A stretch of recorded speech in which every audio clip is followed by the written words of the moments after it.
नमस्कार दोस्तों, मेरा नाम है मनीष कुमार सिंह और आपका स्वागत करता हूं मैं 4 पीएम महाराष्ट्र में। दोस्तों, महाराष्ट्र की राजनीति में तो राजनीतिक पार्टियां आमने-सामने टकराती ही रहती हैं, लेकिन एक ऐसी पार्टी है जो 2022 में 2 हिस्सों में बन गई थी एनसीपी, जो इस बार के विधानसभा चुनाव में आमने-सामने जो है वो ताल ठोक रही हैं और इनके जितने भी कदम उठाए जाते हैं वो एक-दूसरे को ध्यान में रखकर ही उठाए जाते हैं। अब देखिए 9 अगस्त से शरद पवार की जो एनसीपी है वो शिव जो है एक यात्रा शुरू करने जा रही है, शिव स्वराज यात्रा। और वहीं गुरुवार से जो है वो अजीत पवार की पार्टी जो एनसीपी है उनके हिस्से की, वो जो है जन सम्मान यात्रा शुरू करने जा रही है। तो दोनों ही तरफ से महाराष्ट्र में एक यात्रा जो है वो शुरू की जा रही है। अच्छा, दोनों जो एनसीपी है, दोनों पार्टियां जो हैं, शरद पवार जो है वो सेल्फ रेस्पेक्ट, आत्मसम्मान की बात करते हुए महाराष्ट्र की जनता के बीच पहुंचेंगे और महायुति को विधानसभा चुनाव में कैसे हराना है और क्यों हराना है, उन सब बातों को ध्यान में रख करके जो शिव स्वराज जो यात्रा है उसकी शुरुआत की जा रही है पुणे से। और ठीक वही देखिए आप अजीत पवार को, तो वो भी जन सम्मान यात्रा जो है गुरुवार से शुरू कर रहे हैं नासिक से और वो भी तमाम लोगों तक पहुंचेंगे, जिसमें महाराष्ट्र में मॉनसून सत्र में पेश किए गए बजट को भी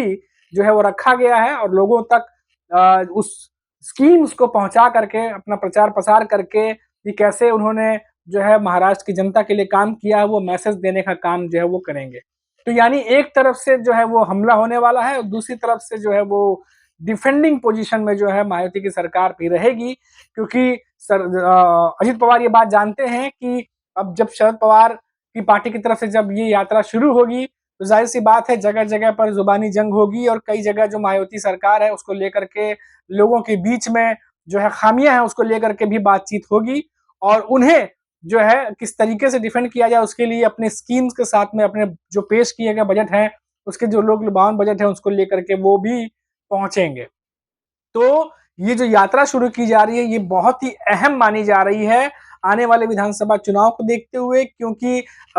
इस जो शरद पवार की पार्टी है एनसीपी उसमें जयंत पाटिल जो है वो काफी ज्यादा इन्वॉल्व रहेंगे। शिव स्वराज जो यात्रा शुरू होने वाली है और इस यात्रा को जो महाराष्ट्र के इंटीरियर है और बाकी जगह पे जो लोग हैं उनसे जोड़ा जाएगा। वहीं अजित पवार की जो पार्टी एनसीपी उनकी तरफ से भी एक कोशिश है कि जो उनकी जन सम्मान यात्रा है उसमें ज्यादा से ज्यादा लोग जो है वो शामिल हों, खास तौर पर जो महिलाएं हैं जो लाडली बहन योजना के तहत जो शुरुआत की गई है उसमें शामिल किया जाए और उनको जो है ज्यादा से ज्यादा उन तक ये बात पहुंचाई जाए ताकि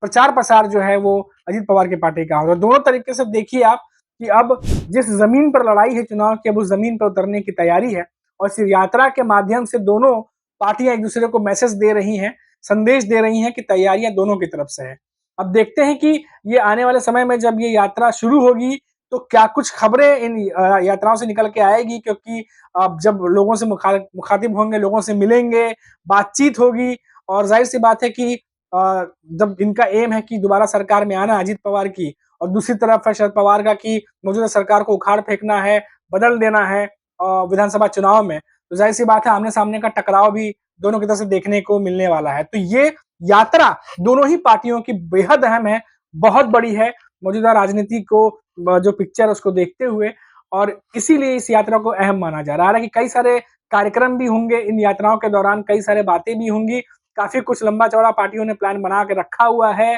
अब ये यात्रा शुरू होने वाली है अगस्त में, तो अब देखना होगा क्या कुछ सामने निकल कर आता है। अभी के लिए फिलहाल इतना ही, फिर से लौटेंगे तो बात करेंगे महाराष्ट्र की किसी बड़ी खबर पर। तब तक के लिए आप मुझे इजाजत दीजिए और आप देखते रहिए 4 PM महाराष्ट्र। नमस्कार।